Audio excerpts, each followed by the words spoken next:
کسی بشر میں ہزار خامی، اگر جو دیکھو تو چپ ہی رہنا۔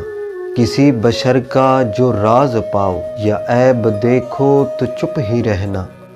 اگر منادی کو لوگ آئیں، تمہیں کریدیں، تمہیں منائیں، تمہاری ہستی کے گیت گائیں، تمہیں کہیں کہ بشر میں دیکھی برائیوں کو بیان کر دو تو چپ ہی رہنا۔